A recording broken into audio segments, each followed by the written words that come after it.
Assalamualaikum warahmatullahi wabarakatuh. Puji syukur kita panjatkan kehadirat Allah Subhanahu wa taala. Pada kesempatan ini kita masih bisa dapat mengikuti perkuliahan walaupun dengan tatap muka jarak jauh atau dengan sistem daring. Mudah-mudahan ini tidak mengurangi semangat rekan-rekan mahasiswa semua, sehingga apa yang kita pelajari dapat dipahami, dimengerti, kemudian juga dapat diaplikasikan di dalam proses manajemen secara sesungguhnya di lapangan. Pembelajaran pada kali ini adalah melanjutkan dari sesi sebelumnya. Ini adalah sesi yang ketiga. Tujuan dari pembelajaran ini adalah mahasiswa diharapkan mampu memahami tentang perencanaan SDM secara baik dan benar. Rekan-rekan mahasiswa yang Bapak hormati, di pertemuan sebelumnya kita sudah sedikit bahas tentang pengertian dari perencanaan SDM, bahwa dikatakan analisis terhadap kebutuhan tenaga kerja bagi organisasi atau perusahaan. Di sini akan lebih jelas lagi bahwa proses perencanaan sumber daya manusia adalah proses sistematik untuk meramalkan kebutuhan pegawai atau demand dan ketersediaan supply pada masa yang akan datang, baik jumlah maupun jenisnya, sehingga Departemen SDM dapat merencanakan rekrutmen, seleksi, pelatihan, dan aktivitas yang lain dengan baik. Pendapat lain mengatakan, yaitu pendapat Mondai 2008, perencanaan sumber daya manusia atau disebut dengan Human Resource Planning adalah proses sistematis untuk mencocokkan pasokan karyawan internal dan eksternal dengan lowongan-lowongan jabatan yang diperkirakan muncul dalam organisasi sepanjang periode waktu tertentu. Pengertian di sini mencocokkan pasokan karyawan adalah kebutuhan tenaga kerja itu berbeda-beda. Dari sisi apa? Dari sisi kualifikasi pendidikan. Sehingga ketika seorang karyawan melamar di sebuah perusahaan, maka kualifikasi tersebut harus menyesuaikan dengan kebutuhan perusahaan, sehingga ketika masuk di dalam sebuah perusahaan tersebut, job desk-nya sudah sesuai, yang dibutuhkannya sudah sesuai. Maka jangan salah ketika orang misalkan dibutuhkan lulusan SMK yang melamar lulusan SMA, dapat dipastikan yang diterima itu yang lulusan SMK karena kebutuhannya lulusan SMK. Dan sebaliknya, ketika orang butuh lulusan SMA yang masuk SMK, yang akan diterima yang SMA. Jadi kembali lagi kepada kualifikasi masing-masing. Itulah yang pengertian mencocokkan pasokan karyawan. Apa yang dimaksud dengan perencanaan SDM? Pertama, proses sistematis untuk meramalkan. Bicara meramalkan, kita bicara masa yang akan datang atau masa depan. Tentang apa? Permintaan, demand dan penawaran, supply SDM di masa yang akan datang. Kemudian yang kedua, tujuan perencanaan SDM adalah untuk menentukan jumlah SDM beserta karakteristiknya. Karakteristik itu bisa dilihat dari usia, pendidikan, keahlian, sifat, dan sebagainya. Dibutuhkan organisasi untuk mencapai tujuan strategik, operasional, dan fungsional. Ketika kita melihat ada sebuah tawaran atau permintaan tenaga kerja yang mengacu pada karakteristik tadi, kita akan tentukan dibutuhkan yang umur dari berapa sampai berapa. Kemudian dilihat kualifikasi pendidikannya. Kualifikasi pendidikannya apa yang dibutuhkan? SMA sederajat, atau S1, atau S2, dan seterusnya. Kemudian keahlian. Keahlian itu dapat dilihat dari mana? Bagi orang-orang yang pernah bekerja, setidaknya dia sudah memiliki yang namanya surat pengalaman kerja atau surat keterangan kerja. Bagi yang sudah pernah mengikuti pelatihan, maka dia bisa menunjukkan keahliannya itu dengan legalitas. Bentuknya apa biasanya? Bentuknya biasanya itu sertifikat pelatihan atau sertifikat kompetensi. Itu biasanya yang dilakukan oleh perusahaan. Kemudian ada sifat, itu mengacu ke sifat personalnya atau individunya. Kenapa harus diketahui sifatnya? Karena perusahaan juga harus tahu karakteristik dari seorang karyawan tersebut. Kalau dia sudah tahu karakteristik dari seorang karyawan tersebut, maka perusahaan akan mudah memanagenya atau perusahaan akan mudah mengendalikan karyawan tersebut. Makanya sifat situ masuk.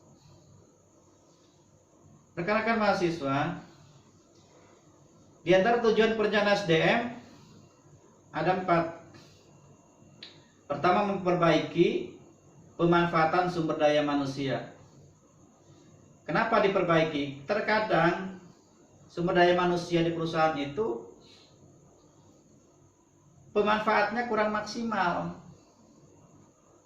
Sebetulnya dia memiliki kompetensi baik, tapi perusahaan tidak melihat potensi dari seorang individu tersebut bahwa dia memiliki potensi yang memadai atau potensi yang baik.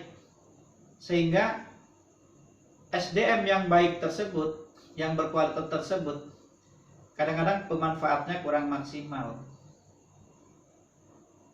Yang kedua, menyesuaikan aktivitas sumber daya manusia dan kebutuhan di masa depan secara efisien. Dan yang ketiga, meningkatkan efisiensi dalam menarik pegawai baru. Dan tujuan yang keempat, melengkapi informasi sumber daya manusia yang dapat membantu kegiatan SDM dan unit organisasi lain. Rekan-rekan mahasiswa yang Bapak hormati, selanjutnya langkah-langkah perencanaan. Langkah-langkah atau upaya-upaya apa yang harus dilakukan oleh manajemen perusahaan dalam rangka melakukan perencanaan SDM tersebut. Yang pertama, analisis faktor penyebab perubahan kebutuhan SDM. Faktor perubahan penyebab kebutuhan SDM itu apa? Bisa jadi meningkatnya permintaan akan produk. Kemudian adanya kebutuhan yang mendesak terkait dengan perluasan perusahaan, pengembangan perusahaan. Kemudian ada penyebab-penyebab lain yang memungkinkan perusahaan tersebut membutuhkan SDM. Yang kedua, peramalan kebutuhan SDM. Peramalan ini dia menganalisis kebutuhan yang masa depan itu akan seperti apa, sehingga tenaga kerja yang akan ditempatkan kemudian itu sudah dipersiapkan sebelumnya. Dan yang ketiga, penentuan kebutuhan SDM di masa yang akan datang. Yang keempat, analisis ketersediaan atau supply dan kemampuan perusahaan. Dan yang kelima, penentuan dan implementasi program. Rekan-rekan mahasiswa, di sini ada proses SDM, ya. Proses perencanaan SDM, lingkungan eksternal dan internal. Pertama, rencana strategik. Di bawahnya ada perencanaan sumber daya manusia. Rekan-rekan lihat di materi, di situ ada tabel ya, yang menunjukkan bahwa ada hubungan-hubungan antar kebutuhan atau bagan-bagan di situ yang berkaitan dengan perencanaan sumber daya manusia. Di situ Anda bisa lihat ada tanda panah meramalkan kebutuhan sumber daya manusia, kemudian meramalkan ketersediaan sumber daya manusia, meramalkan kebutuhan sumber daya manusia itu yang berhubungan dengan kebutuhan di perusahaan. Yang berikutnya meramalkan ketersediaan sumber daya manusia ini berkaitan dengan ada atau tidak adanya karyawan atau calon tenaga kerja yang direkrut di luar. Kemudian kalau dikombinasikan, membandingkan kebutuhan dan ketersediaan. Jadi jangan sampai over, dia butuhnya 5 tapi persediaannya banyak sehingga over, atau kebalikannya, perusahaan butuhkan banyak tapi pasar tenaga kerjaan tidak ada. Jadi minimal harus seimbang. Dan kenyataan yang terjadi saat ini, kita ketahui bahwa kebutuhan perusahaan biasanya sedikit, tapi ketersediaan tenaga kerja sekarang itu sangat banyak sekali, sehingga betul-betul dilakukan seleksi yang ketat karena dengan jumlah calon tenaga kerja yang sangat banyak. Kemudian berikutnya ada permintaan dan penawaran, ada kekurangan karyawan. Kalau tadi karyawan terlalu banyak, maka di situ dikatakan surplus karyawan. Kemudian di bawah permintaan tidak ada tindakan. Kemudian ada penarikan karyawan terbatas, pengurangan jam kerja, pensiun dini, pemberhentian, dan perampingan. Kekurangan karyawan, di bawahnya ada rekrutmen dan seleksi. Rekan-rekan mahasiswa, kita bicara tentang peramalan kebutuhan. Apa peramalan kebutuhan? Adalah aktivitas penentuan jumlah. Jumlah terhadap tenaga kerja atau calon tenaga kerja. Kedua, keterampilan. Keterampilan ditunjukkan dengan keahlian-keahlian yang dimiliki oleh calon tenaga kerja dengan dibarengi berupa legalitasnya. Dan lokasi karyawan yang akan dibutuhkan organisasi di masa mendatang dalam rangka mencapai tujuan. Lokasi kembali lagi menjadi sebuah pertimbangan. Kenapa? Itu akan dapat memaksimalkan perusahaan ketika merekrut karyawan yang memang lokasinya tidak begitu jauh untuk memudahkan perekrutan. Kalau kita lihat sekarang, rata-rata karyawan itu domisilinya jauh-jauh. Di kawasan modern saja, di Cikande atau di Tambak sana, di Balaraja, lokasi karyawan itu aslinya jauh. Ada yang dari Jawa Tengah, Jawa Timur, dari Sumatera, dari Lampung, dari Medan, semua eksodus yang notabene letaknya jauh-jauh. Kita lihat saja di pabrik sepatu Nikomas, itu rata-rata yang datang dari jauh banyak sekali. Sebetulnya tidak ada masalah selagi perusahaan masih membutuhkan dan suplai tenaga kerjanya masih ada. Yang kedua, peramalan tersebut mencerminkan berbagai faktor seperti perencanaan produksi dan perubahan produktivitas. Dan yang terakhir, peramalan kebutuhan akan menentukan besarnya permintaan akan SDM. Rekan-rekan mahasiswa yang Bapak hormati, berikutnya adalah 3 penyebab permintaan SDM. 3 penyebab permintaan SDM. Pertama, ada faktor eksternal. Yang kedua, ada faktor organisasi. Dan yang ketiga, ada faktor angkatan kerja. Faktor eksternal apa saja? 1. Faktor ekonomi. Kedua, sosial politik dan hukum. Dan ketiga, teknologi. Yang keempat, pesaing.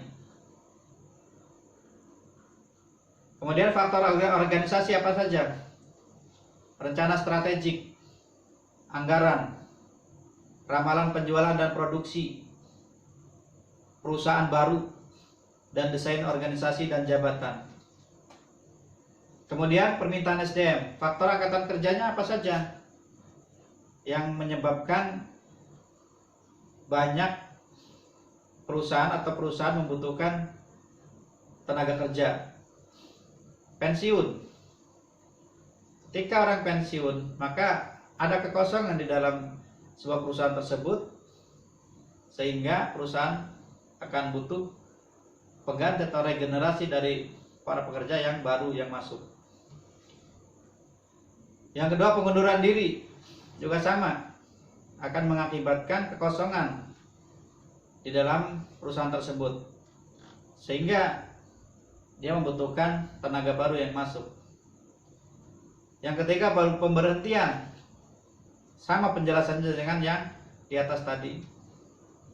Kematian, sama penjelasannya. Dan yang terakhir, kemangkiran. Kemangkiran ini berkaitan dengan ada pelanggaran aturan yang dilakukan oleh karyawan, contohnya indisipliner atau melanggar etika atau fakta integritas, sehingga dimungkinkan orang tersebut tidak dipakai lagi. Ketika itu terjadi, maka terjadi lagi kekosongan dan akan merekrut karyawan yang baru lagi.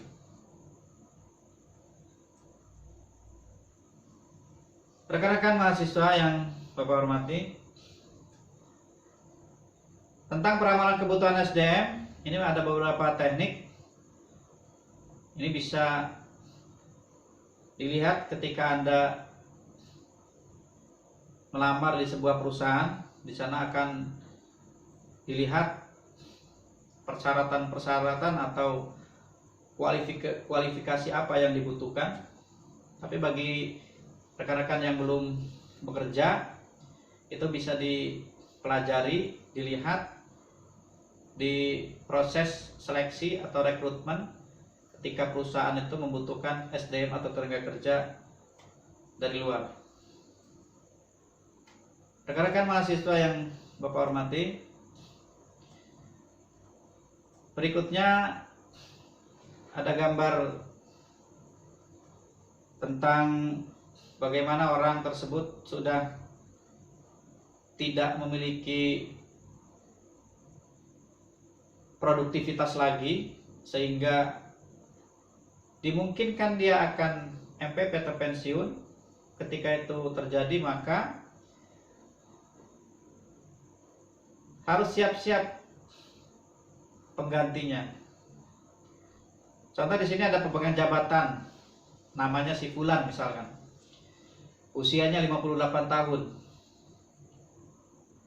Kalau 58 tahun, maka kosong. Dimungkinkan orang akan masuk yang baru.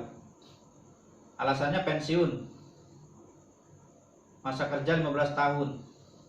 Dan terus ketika aturan-aturan yang dilakukan oleh perusahaan berkaitan dengan undang-undang ketenagakerjaan tentang pensiun, ketika orang tersebut sudah masuk masa MPP tersebut, dia tidak bisa memaksakan diri untuk terus bekerja. Harus siap-siap generasi berikutnya masuk. Rekan-rekan mahasiswa yang Bapak hormati, berikutnya yang terakhir adalah penawaran SDM. Di antaranya adalah estimasi penawaran internal.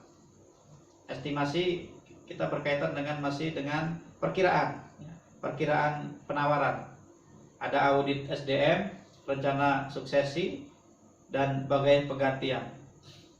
Kemudian ada estimasi penawaran eksternal. Kalau tadi internal, berikutnya eksternal atau yang dari luar. Pertama, kebutuhan eksternal, analisis pasar tenaga kerja, sikap masyarakat, dan demografi. Rekan-rekan mahasiswa yang Bapak hormati, untuk pembahasan kali ini Bapak cukup sampai di sini.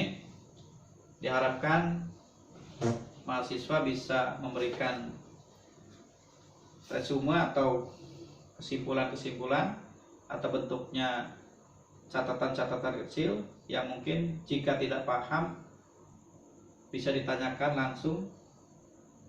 Kemudian materi sudah di-share atau dibagikan, silakan dipelajari, dibaca. Penjelasannya barusan Bapak sampaikan. Kalau ada yang kurang nanti bisa ditanyakan. Demikian penjelasan materi tentang perencanaan SDM Bapak sampaikan pada kali ini. Kurang lebihnya mohon maaf. Bapak Heri, Assalamualaikum warahmatullahi wabarakatuh.